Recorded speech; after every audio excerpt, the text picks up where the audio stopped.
Hey, this is Chip with TNVC, and we're going to talk about one of the more frequently asked questions with PVS-14s, and that is how to have a magnified night vision view on a weapon mount system.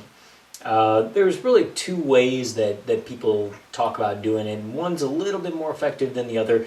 We don't completely recommend either of them, to be honest with you, because you're kind of asking the system to do something that it wasn't really meant to do.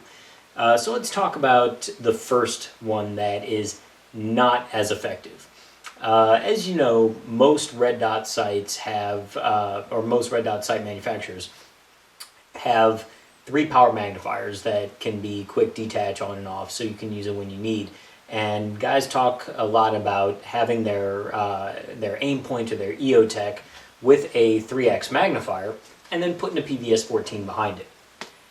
Now, you're aligning a lot of glass here, and technically, yes, this is going to work.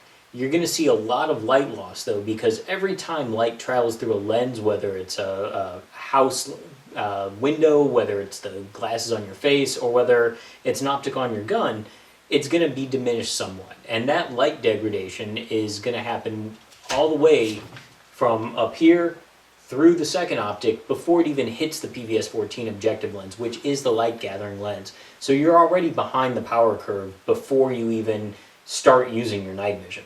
You're suffering from a lot of light loss.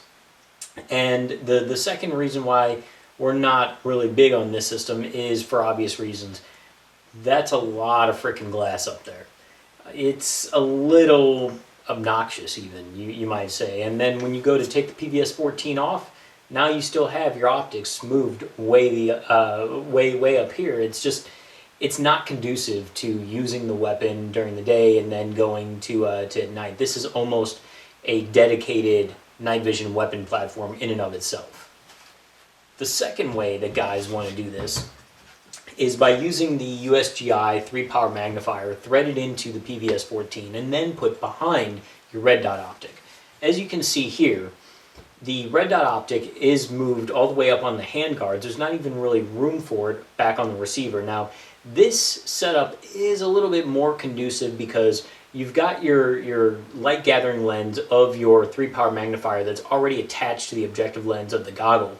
So you're not going to suffer technically as much light loss as you might on this other system, but you can still see this is a very big optic that you're putting behind your red dot. And that's a big key right there, is that PVS-14s are not collimated optics, so they cannot go in front of a red dot sight when mounted on a weapon. They always have to go behind. It doesn't matter whether they're perfectly aligned, parallel, or anything like that. As long as you get the optic behind the red dot sight, you can technically see through it and be all right and get your hits. But this system itself, it's huge. So what's more, during the day, now you have a setup like this. Your weapon has your optic way up here on the handguards, and if you don't have railed handguards, which there's a lot of guys that don't, this is not going to work out for you. So in this kind of setup where you want some sort of a magnified night vision image and still be able to target on the gun, we really recommend that you take a look at a dedicated night vision scope or a clip-on sight to go in front of a magnified day scope.